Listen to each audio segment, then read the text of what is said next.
Good morning student. আজ আমি তোমাদের সপ্তম শ্রেণীর ভাষা চর্চা বইয়ের প্রথম অধ্যায় বাংলা ভাষার শব্দ নিয়ে আলোচনা করব। যেহেতু এই চ্যাপ্টারটি একটু বড় রয়েছে, আমি দুটি ভিডিওতে এই অধ্যায়টি তোমাদের আলোচনা করে দেব। আজকে এই যে বাংলা ভাষার শব্দ, এই অধ্যায়টি আলোচনার আগে তোমাদের কিছু বলতে হবে। সেটা হলো যে এই যে প্রতিনিয়ত আমরা কথা বলছি, আমরা প্রতিনিয়ত প্রতিদিন আমাদের দৈনন্দিন জীবনে বিভিন্ন শব্দের প্রয়োগ করছি, বিভিন্ন ভাষার প্রয়োগ করছি, বিভিন্নভাবে কথা বলছি, মনের ভাব মনের চিন্তার প্রকাশ করছি। এই সবই কিন্তু শব্দের জন্য। তো এই শব্দ যদি না থাকতো তাহলে কিন্তু আমরা আমাদের মুখ দিয়ে যে শব্দ কথা বের করছি সেটা কিন্তু কখনোই সম্ভব হতো না। তো এই শব্দের ক্ষেত্রেও যেমন আমরা দেখি যে শুরুতে আমরা যেগুলো শিখেছিলাম যে স্বরবর্ণ ব্যঞ্জনবর্ণ অর্থাৎ ধ্বনি বর্ণ অক্ষর, এগুলো দিয়েই কিন্তু একটা শব্দ তৈরি হচ্ছে।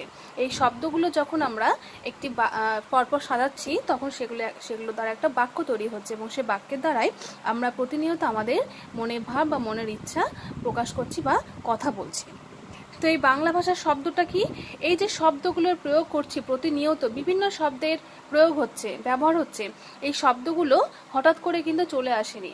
এগুলো বিভিন্নভাবে বিভিন্ন ধাপে ধাপে বিভিন্ন পর্যায়ে পর্যায়ে কিন্তু সৃষ্টি হয়েছে। অর্থাৎ এই শব্দের উৎপত্তি রয়েছে, সৃষ্টি রয়েছে, এই শব্দের একটা জন্মস্থান রয়েছে। তো এই শব্দগুলো কিভাবে কোথা থেকে এলো তা নিয়ে কিন্তু তোমাদের এই অধ্যায়। দেখো, ভাষা একটা বহতা নদীর মতো, বহতা মানে বহমান নদীর মতো। সত্যি ভাষার বহমান নদীর মতোই প্রতিনিয়ত স্রোতের মতো যাচ্ছে। এই ভাষার কিন্তু কোনো শেষ নেই। নদী যেমন একদিকে ভাঙে একদিকে গড়ে, ভাষার ক্ষেত্রেও দেখা যায় এককালে বহুল প্রচলিত অজস্র শব্দ অপ্রচলনে অন্ধকারে বিস্তৃত হয়ে গেল। অর্থাৎ অনেক কিছু শব্দ আছে যেগুলো অপ্রচলন মানে প্রচলিত নয়, কিংবা মানুষ বলছে না, কিংবা আমাদের বলা হচ্ছে না, যার জন্য অন্ধকারে হারিয়ে গেছে, কোথায় চলে গেছে। আবার নতুন বহু শব্দ অনেক ক্ষেত্রে তা সরাসরি বিদেশি ভাষা থেকে ধার করা, হয়তো নিত্য প্রচলনে মর্যাদা পেয়ে গেল। এই যে বাক্যটা বলা হয়েছে, বাক্যটার অর্থ এটা যে অনেক শব্দ যেগুলো বিদেশি ভাষা থেকে এসেছে, যেমন প্রতিনিয়ত আমরা ব্যবহার করি টেবিল, চেয়ার, লণ্ঠন, তাই না? এই যে শব্দগুলো বলি, লাইট, ফ্যান, এই শব্দগুলো সবই কিন্তু বিদেশি ভাষা থেকে, ইংরেজি শব্দ। কিন্তু এগুলো প্রতিনিয়ত আমরা বাংলা ভাষার মধ্যে প্রয়োগ করে থাকি, অর্থাৎ বাংলার মধ্যে তারা যেন চলে এসেছে। আমাদের নিত্য প্রচলন অর্থাৎ প্রতিনিয়ত যে দৈনন্দিন জীবনে ব্যবহারের যে শব্দের মধ্যে সেগুলো স্থান করে নিয়েছে। সব ভাষার মতোই বাংলা ভাষা তো বিভিন্ন সময় বিভিন্ন উৎস থেকে অজস্র শব্দ এসে তার শব্দ ভাণ্ডারে অন্তর্ভুক্ত হয়েছে। এই যে শব্দ ভাণ্ডার শব্দটা, এই শব্দ ভাণ্ডারে একটা মিনিং রয়েছে। ভাণ্ডার মানে আমরা কি বুঝি? একটা মজুত রাখা বা যেখানে গচ্ছিত রাখা হয় সেটাকে আমরা বলি ভাণ্ডার। যেমন যখন আমরা বাজারে যাই, কোনো মুদিখানার ধরো জিনিস নিলাম, সেখানে কিন্তু মুদির সমস্ত জিনিস, চাল ডাল থেকে শুরু করে আর যত সরঞ্জাম সমস্ত কিন্তু ভাণ্ডার মানে মজুত থাকে বা গচ্ছিত থাকে। বা জামা কাপড়ের দোকান, সেখানে কিন্তু অজস্র পোশাকও গচ্ছিত থাকে, বা যে কোনো জিনিসের দোকানে কিন্তু সেটা গচ্ছিত থাকে। ঠিক তেমনভাবেই যে শব্দেরও কিন্তু একটা ভাণ্ডার রয়েছে, একটা মজুদ রয়েছে, একটা স্থান রয়েছে, যেখান থেকে বিভিন্ন প্রয়োজনে মানুষ বিভিন্নভাবে সে শব্দ নিয়ে কাজ করছে। তাতে ভাষার ঐশ্বর্য কেবল বেড়েছে, তার অস্তিত্ব কখনো বিপন্নতার মুখে পড়েনি মোটেই। অর্থাৎ ভাষার ঐশ্বর্য কেবল বেড়েছে, অর্থাৎ ভাষা যে কতটা সুন্দর হতে পারে, কোন কোন শব্দ প্রয়োগে একটা ভাষা সম্মান লাভ করতে পারে বা একটা ভাষা উচ্চমানের হতে পারে, সেটা কিন্তু শব্দের সাহায্যেই হয়। এই শব্দের রকমারির জন্য কিন্তু কখনোই ভাষার অস্তিত্ব নষ্ট হয়ে যায়নি, বরং যত দিন গেছে, যত শব্দের উন্নতি হয়েছে, তত কিন্তু ভাষারও উন্নতি হয়েছে। একথা ঠিক যে গোটা পৃথিবীতেই বহু ভাষা বিপন্নতার মুখে। ঠিকই, আমরা কি ভাষায় কথা বলি? আমরা কিন্তু বাংলা ভাষায় কথা বলি। পশ্চিমবঙ্গের মানুষ বাংলা ভাষায় কথা বলে, আমরা বাঙালি। ঠিক একই রকমভাবে জাপানি, ইংরাজি, রাশিয়া থেকে শুরু করে আফ্রিকার বিভিন্ন যে দেশের বিভিন্ন জাতির মানুষের কিন্তু বিভিন্ন ভাষা রয়েছে। কিন্তু অনেক ভাষা রয়েছে যে ভাষাগুলো জনজাতির অভাবের ক্ষেত্রে বা সেখানকার জনমানুষের না থাকার জন্য ভাষাগুলো প্রায় বিপন্নতার মুখে মানে হচ্ছে হারিয়ে যাচ্ছে বা অস্তিত্ব রক্ষার একটা সংকট দেখা দিয়েছে। কিন্তু ভাষার অস্তিত্ব বজায় রাখার জন্য কট্টর ও অনুদার গোঁড়ামি মোটেই কাজের কথা নয়। কট্টর ও অনুদার গোঁড়ামি কথার অর্থ হচ্ছে যে এটা একটা ধর্মীয় ব্যাপার, যে আমরা আমাদের এই ধর্মের মানুষ বলে আমরা আমাদের ভাষাটাকে এভাবে ব্যবহার করব, এটা কখনো কোনো কথার কথা নয়। যে কোনো ভাষা যে কোনো মানুষই কিন্তু বজায় রাখতে পারে, বা যে কোনো ভাষা যে কোনো মানুষই সম্মান করতে পারে। এটা মানুষের মনুষ্যত্ব এবং মানবিকতার উপরেই নির্ভর করছে। একসময়ে আরবি ফার্সি ভাষার অভিঘাতেই অনেকে হয়তো ভেবেছিলেন বাংলা ভাষার অবসান ঘটবে। আরবি ফার্সি ভাষার অভিঘাত অর্থাৎ একটা সময়ে আরবি এবং ফার্সি ভাষা এতটাই প্রচলন ছিল যে অনেকেই ভেবেছিলেন যে বাংলা ভাষার হয়তো অবসান ঘটবে, মানে বাংলা ভাষাটা ধ্বংস হয়ে যাবে বা শেষ হয়ে যাবে। অথচ আজ বাংলা শব্দভাণ্ডারের একটা বড় অংশই আরবি ও ফার্সি শব্দে ভরা। এই যে আরবি ও ফার্সি অনেক শব্দ আছে যেগুলো আরবি এবং ফার্সি থেকে আমরা নিয়ে কথা বলি প্রতিদিন জীবনে, বাংলা ভাষার মধ্যে সেগুলো মিশে গেছে, কিন্তু আমরা জানি না। এই অধ্যায়টা পড়লে তোমরা জানতে পারবে যে কোন কোন শব্দগুলো আরবি ফার্সির মধ্যে রয়েছে, অথচ আমরা প্রতিদিন বাংলা হিসেবে সেগুলোকে ব্যবহার করি। এমনকি কলম বা হাওয়া, চশমা বা চাকরি শব্দগুলো যে আদতে বাংলা নয় মনেই হয় না। প্রতিদিন আমরা বলছি না, তোমাদের বলতাম ক্লাসে কলম নিয়ে আসো না কেন, বা বাইরে তো হাওয়া খাচ্ছ কিসের জন্য, চশমা কোথায়, চাকরি পাওয়া মোটেই সহজ নয়। এই যে শব্দগুলো কলম, হাওয়া, চশমা, চাকরি, এই শব্দগুলো কিন্তু বাংলা শব্দ নয়। অথচ দেখো এই শব্দগুলো প্রতিনিয়ত আমরা ব্যবহার করি, মনে হয় যেন এগুলো বাংলারই মতো। একসময়ে আরবি ফার্সি রাজভাষা ছিল, ব্যবসা বাণিজ্যেরও ভাষা। এই প্রতিপত্তির কারণ সেটাই, পরে সে জায়গা নিয়েছে ইংরেজি। অন্য ভাষা থেকে শব্দ ধার করা কোনো লজ্জার বিষয় নয়, বরং সেটা একটা জীবিত ভাষার লক্ষণ। অন্যান্য মানুষেরা, অন্যান্য জাতির মানুষেরা যে ভাষায় কথা বলে, সে ভাষা থেকে কোনো ভাষা বা কোনো বাক্য বা কোনো শব্দ ধার করা কিন্তু মোটেই কোনো লজ্জার কারণ হতে পারে না। মানুষ যত জানবে, যত শিখবে, ততই কিন্তু মানুষের সমাজের এই ভাষা এবং শব্দের উন্নতি ঘটবে। অন্য ভাষার শব্দভাণ্ডার একটি ভাষার শব্দভাণ্ডারকে শুধু সমৃদ্ধ করে না, সে ভাষার ভাব বা অর্থ প্রকাশের পরিধি ও সম্ভাবনাকে বাড়িয়ে তোলে। বাংলা ভাষায় পৃথিবীর মোট জনসংখ্যার একটা বড় অংশ ভাবের আদান প্রদান করেন। এ ভাষার সাহিত্যিক ঐতিহ্য ঈর্ষণীয়। তাহলে কি হলো, অন্য ভাষার শব্দভাণ্ডার একটা ভাষার শব্দভাণ্ডারকে শুধু সমৃদ্ধই করে না, মানে অন্যান্য ভাষা যেগুলো আছে বাংলা ছাড়া, সে ভাষার যে শব্দ রয়েছে, অর্থাৎ সেই স্থানের মানুষেরা বা সেই জায়গার মানুষেরা যে শব্দগুলো প্রয়োগ করে তাদের মনের ভাব প্রকাশ করে, সেই শব্দগুলোকে যদি চায় যে আমরা নিয়ে কথা বলি, সেটা কিন্তু মোটেই কোনো খারাপ কাজ নয়, বরং সেই ভাষাগুলো বা সেই শব্দগুলো আমরা জানতে পারলে সে ভাষা বা শব্দের সমৃদ্ধি ঘটবে। তাহলে এই অংশেই কিন্তু দেখো বাংলা ভাষাতে আমাদের যে সাহিত্য রচনা প্রচুর রয়েছে, যেটা সত্যি একটা ঈর্ষণীয় ব্যাপার। বাংলা ভাষাতে এত সাহিত্য রয়েছে যেটা পৃথিবীর হয়তো অন্যান্য ভাষাতে এত সাহিত্য তৈরি হয়নি, শুধুমাত্র বাংলা ভাষাতেই রয়েছে। আমাদের এই বাঙালি কবি সাহিত্যিকের সংখ্যা এত যে গোটা বিশ্বে হিসাব করলে দেখলে কিন্তু অন্যান্য দেশে এত কবি সাহিত্যিকের সংখ্যা পাওয়া যাবে না। আর এই ঐতিহ্য তৈরি হয়েছে বিভিন্ন উৎস থেকে অসংখ্য শব্দ ঋণ বাবদ গ্রহণের সূত্রেই। আমাদের যে বাঙালি কবি সাহিত্যিক লেখকরা যা লিখে গেছেন তা শুধু কিন্তু বাংলা ভাষা অবলম্বন করে নয়, অন্যান্য ভাষা থেকে বিভিন্ন শব্দ নিয়ে, বিভিন্ন শব্দ ধার করে সে শব্দকে বাংলা ভাষার সঙ্গে মিলিয়ে দিয়ে লিখে গেছেন। তবে সেই সমস্ত শব্দের কিন্তু তাতে এতটুকু ঐতিহ্য কমে যায়নি। এরপরে বাংলা ভাষা কোথা থেকে এসেছে এই প্রশ্নের উত্তরের অনেকেই সংস্কৃত বলবে। এই ভুলটা অনেকেই করে।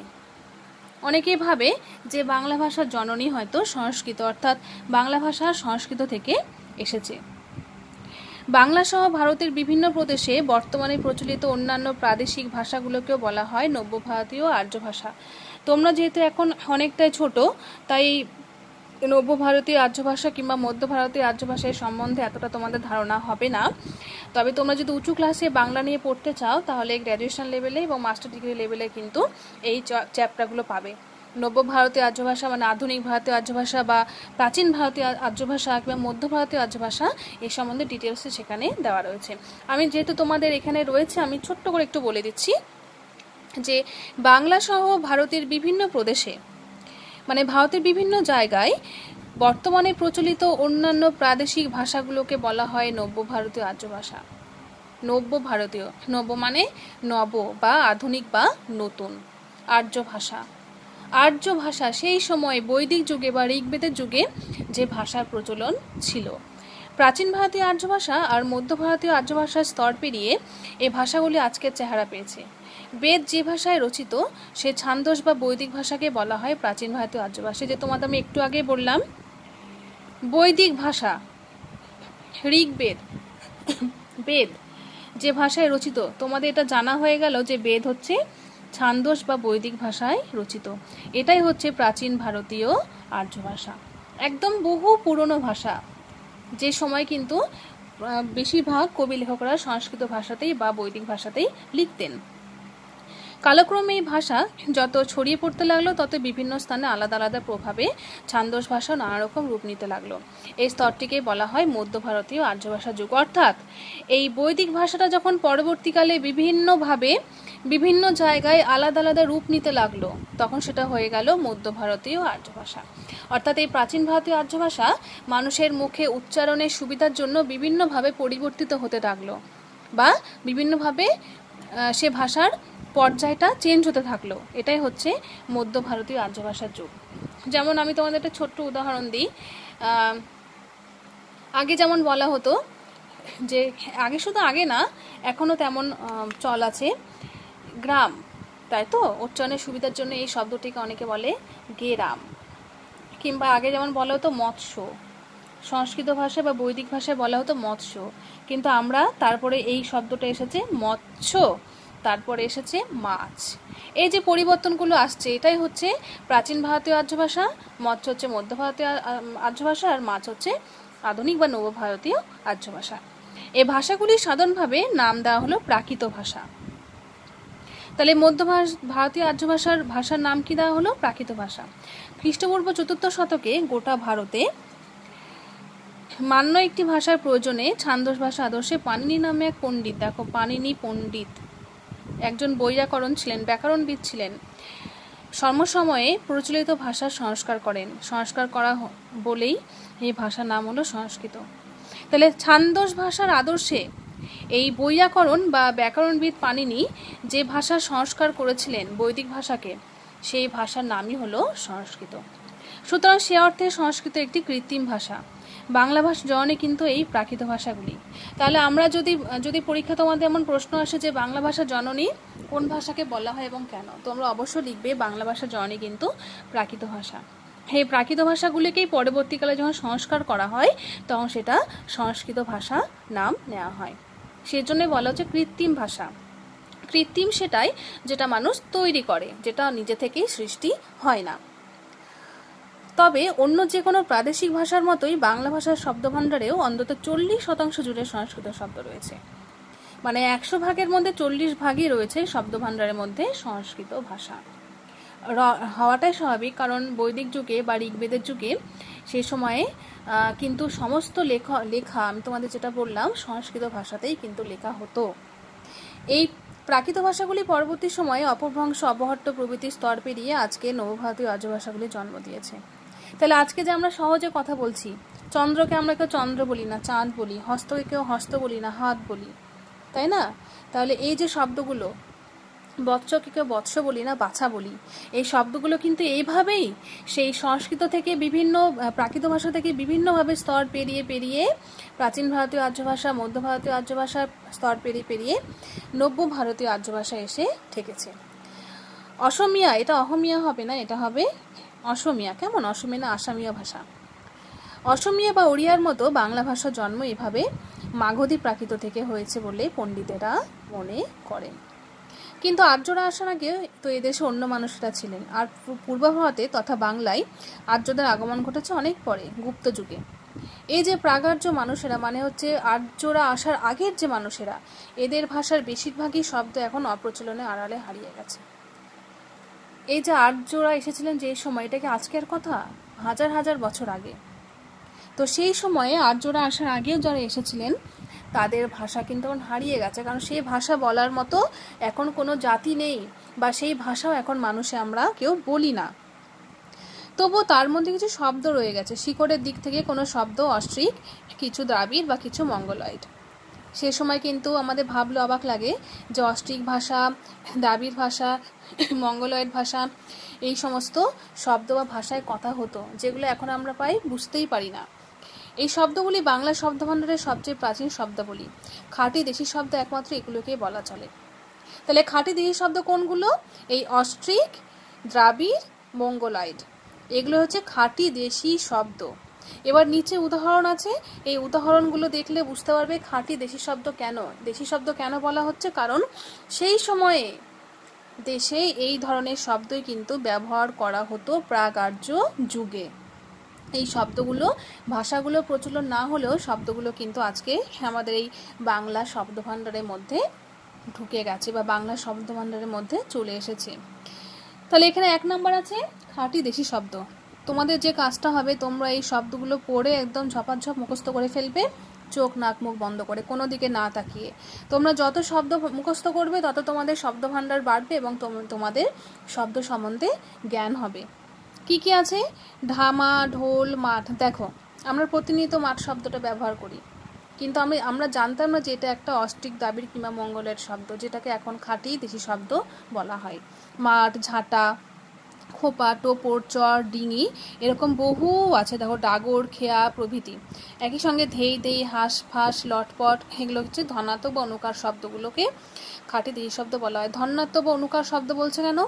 ধনাত্মক বা অনুকার মানে হচ্ছে যেটা ঝনঝন করে আওয়াজ হবে, ধ্বনির যে আওয়াজ, ঝিমঝিম, ঝুমঝুম, রিমঝিম, ঠিক আছে, হাঁসফাঁস, লটপট, মিটিমিটি, এগুলো ধ্বনির একটা অনুরণন হয়, যার জন্য এগুলোকে ধনাত্মক বা অনুকার শব্দ বলা হয়।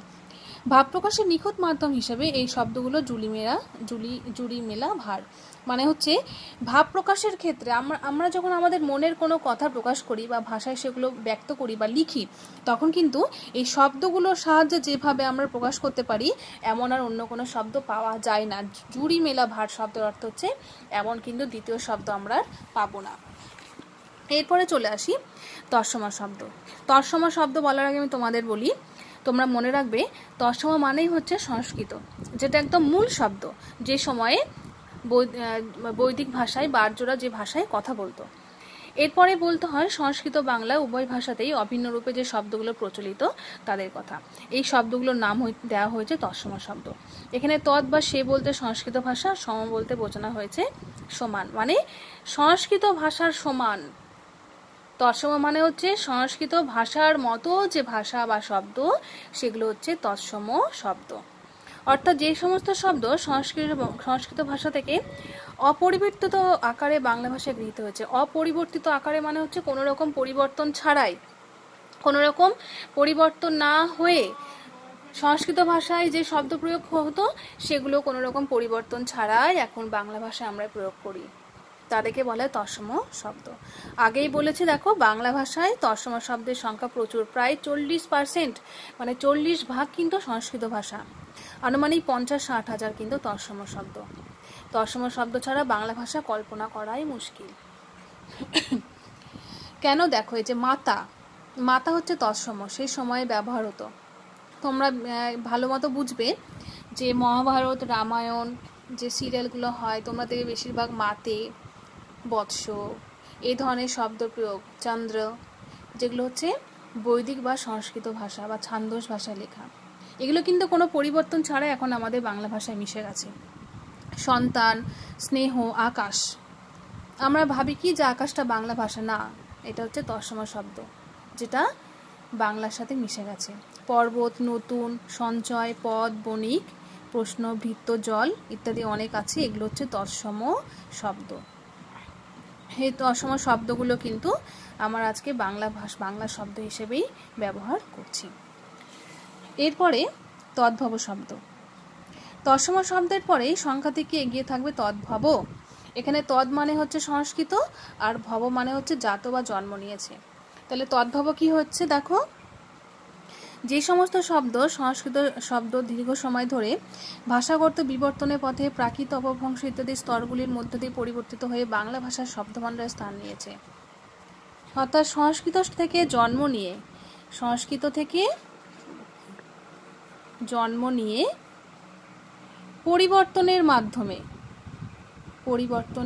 মাধ্যমে এসেছে।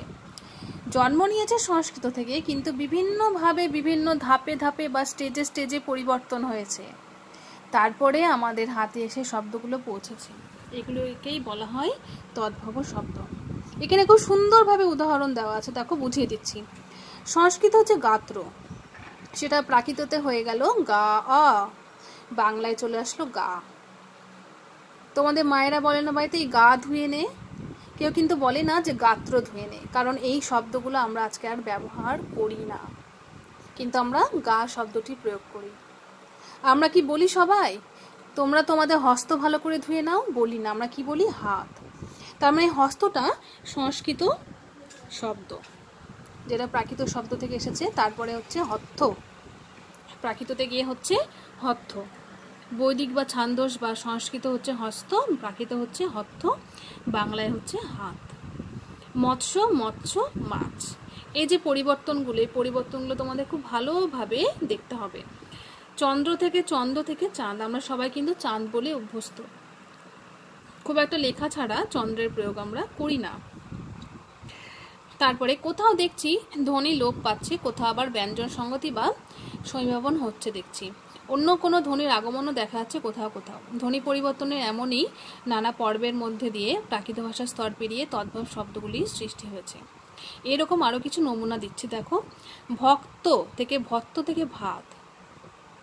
এরপর যদি তোমরা বাড়িতে বলো যে মা আমি ভক্ত খাবো, তাহলে ভাববে যে ছেলেটার হয়তো মাথা খারাপ হয়ে গেছে, তাই তো? কিন্তু যদি বলো তুমি যে মা আমি ভাত খাবো, তাহলে ভাববে যে না, ঠিক আছে। তাহলে এই ভাত শব্দটির জন্ম কোথা থেকে হয়েছে? ভক্ত থেকে। এগুলো হচ্ছে জন্মস্থান। এরপরে কাষ্ঠ থেকে কঠ্ঠ থেকে কাঠ। কাঠের জন্মদাতাকে কাষ্ঠ, কাষ্ঠ থেকে কঠ্ঠ থেকে কাঠ। এভাবে কিন্তু শব্দের পরিবর্তন হচ্ছে। সংস্কৃত, প্রাকৃত বা তৎসম, তদ্ভব। এটা তৎসম আর হচ্ছে তদ্ভব। সংস্কৃত, প্রাকৃত, বাংলা। এই বাংলাটাই হচ্ছে, এটাই হচ্ছে তদ্ভব শব্দ। এই যে বাংলাটা দেখছো, এটাই হচ্ছে তদ্ভব শব্দ। আচ্ছা, আজকের আলোচনা এতটুকু থাকবে। তোমরা এটুকু ভালো করে পড়বে। পরবর্তী অংশ আমি অংশের জন্য পরে একটা ভিডিও তোমাদের পাঠিয়ে দেবো।